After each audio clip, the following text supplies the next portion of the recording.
Morning, mamas. Okay, it's afternoon. I lied.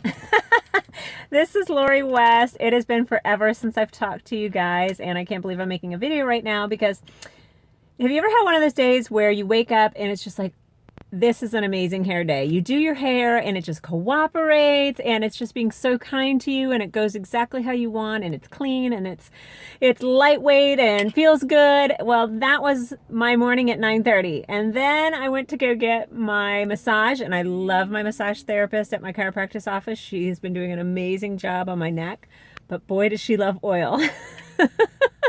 So now I'm like totally greasified and blah.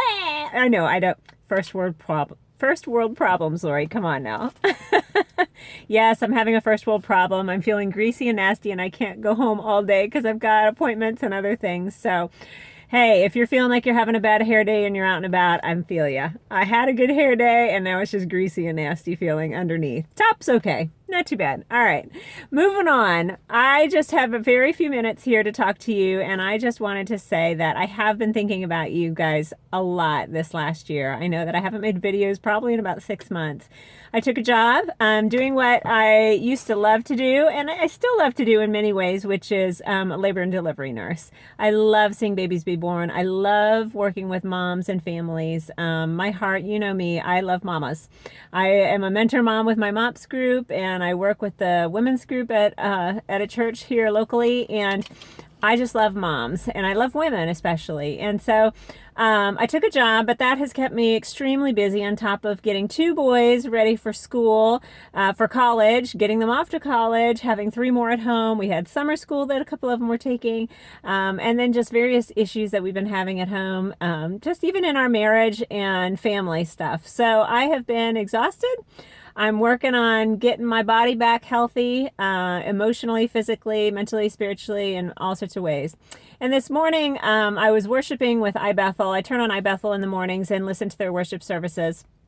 And it's funny because I haven't been to church in a long time because I've been having to work a lot of weekends or I've been out of town.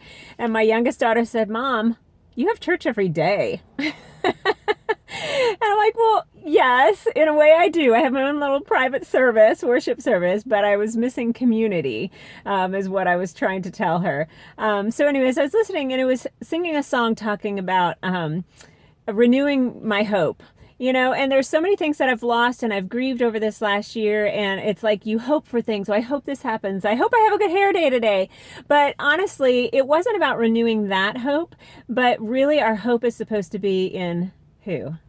Jesus. And that when my hope is in God, when my hope is in God the Father and Jesus and Holy Spirit, and that is my hope. Not my hope is my children will behave perfectly today, or my hope is that nothing will go wrong, or my hope is that my car won't break down on me, or I won't have greasy hair.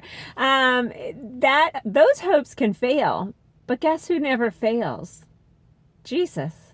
God, he never fails. He's never failed me. Even though this has been one of the hardest years of my life, he has always been there for me. And at the times when I'm feeling the crappiest and on the lowest, and I just want to stay in my bed all day and eat ice cream and binge on Netflix, he is there for me to lift me up, to pick me up. Especially when I get into worship and focus on him, he lifts me up. So that wasn't even what I was going to talk to you about today, but I feel like somebody needs to hear that, to put your hope in the right thing. Put your hope in the one who never fails. His love never fails. His hope never fails. His joy never fails. He never fails. So put your hope in that today.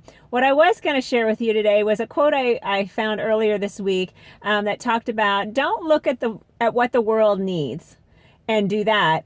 Figure out what makes you come alive and do that, because what the world needs are people who have come alive. And so that even connects with what I was talking about with hope, is that you need to get with the Lord. You need to sit down with him. Who am I? Who do you say that I am? Who are you for me? What makes me come alive? What brings joy in my life? I love labor and delivery. There's certain things about the way they do it here that I just can't stand. I'm sorry. I'm a more naturalistic kind of gal. But there are things that I love about it. But what really makes me come alive is being in the presence of the Lord, is ministering to people and connecting their heart with God's heart, and speaking prophetic words into their lives of what God says about them, who he says, how much he loves them. That makes me come alive. So all that to say, I feel like all this week between that quote and there's been several other things, God's been nudging me, saying, get back to making your videos, Lori. Get back to connecting with the people that I have put in your life for you to help them come alive, but for you to be alive in and amidst and around them. So who's your tribe? Who do you need to minister to? Who do you need to connect with? Maybe it's just your kids in this season. Maybe that causes you to come alive. Maybe it doesn't cause you to come alive. Well, if it doesn't, then find what causes you to come alive. Maybe it's drawing or reading or writing or blogging or singing or worshiping or dancing. Try something new if you don't know what makes you come alive. All right. I love you guys. I've got to go. I've got to go in for a counseling appointment to help me get back to a healthy place. And I'm not ashamed to say that, because I have found that counseling and just some guidance along this path, especially when you get to the rocky areas, you can't climb Mount Everest without having guides who know how to climb that, who have been there before, who know the dangers, who know the good paths, the bad paths, all that kind of stuff. And so for me, being able to walk through life with people who can help me along the way will help me to climb to the top of that mountain. And you can too.